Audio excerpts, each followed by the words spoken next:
Hi friends, spicy വേൾഡിൻ്റെ പുതിയൊരു വീഡിയോയിലേക്ക് എല്ലാവർക്കും സ്വാഗതം.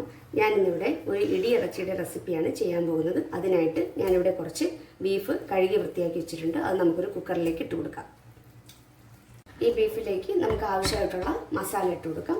അതിനായിട്ട് നമുക്കിതിലേക്ക് കുറച്ച് മുളക് പൊടി ഇട്ട് കൊടുക്കാം, മഞ്ഞൾപ്പൊടി, ഗരം മസാല, കുരുമുളക് പൊടി, ഇതിലേക്ക് ആവശ്യമായിട്ടുള്ള ഉപ്പ്, ഇതിൻ്റെ കൂടെ തന്നെ കുറച്ച് വെളിച്ചെണ്ണ കൂടെ ഒഴിച്ച് നമുക്ക് നന്നായിട്ടൊന്ന് മിക്സ് ചെയ്തെടുക്കാം.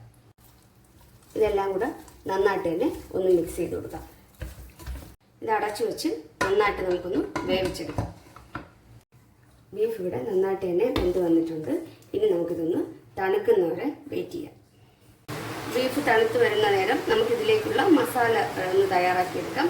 അതിനായിട്ട് ഞാനിവിടെ ഒരു പാൻ അടുപ്പിൽ വെച്ചിട്ടുണ്ട്. അതിലേക്ക് ആവശ്യമായിട്ടുള്ള ഓയിൽ ഒഴിച്ചു കൊടുക്കാം. ഓയിൽ ചൂടായി വന്നിട്ടുണ്ട്. കുറച്ച് കരിവേപ്പില ഇട്ട് കൊടുക്കാം. ഇതിൻ്റെ കൂടെ തന്നെ കുറച്ച് ഇഞ്ചി വെളുത്തുള്ളി ചതച്ചത് കൂടെ ചേർത്ത് കൊടുക്കാം. ഇത് മൂത്ത് വന്നിട്ടുണ്ട്. ഇതിലേക്ക് നമുക്ക് സവാള ചേർത്ത് കൊടുക്കാം.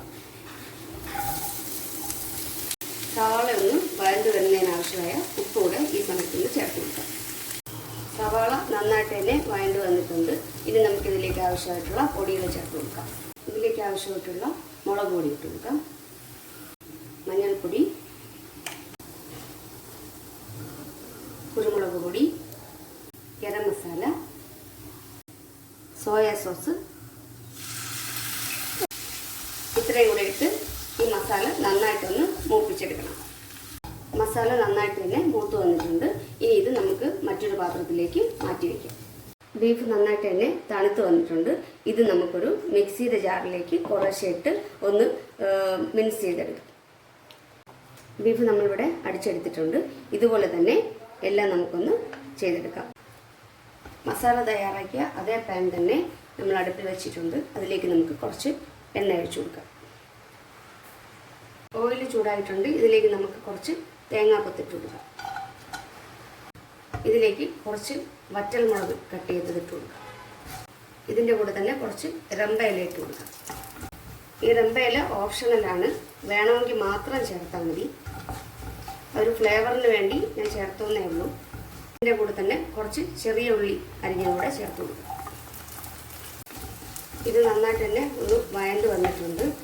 ഈ സമയത്ത് നമുക്ക് ചതച്ച് വെച്ചേക്കുന്ന ബീഫ് കൂടെ ചേർത്ത് കൊടുക്കാം. ഇതിലേക്ക് നമുക്ക് ബീഫ് ചേർത്ത് കൊടുക്കാം. ഈ ബീഫ് നമുക്കൊന്ന് ഡ്രൈ ആക്കി എടുക്കാം. ബീഫ് ഒന്ന് ഡ്രൈ ആയിട്ട് വന്നിട്ടുണ്ട്. ഇതിലേക്ക് നമുക്ക് തയ്യാറാക്കി വെച്ചേക്കുന്ന മസാല കൂടെ ചേർത്ത് കൊടുക്കാം.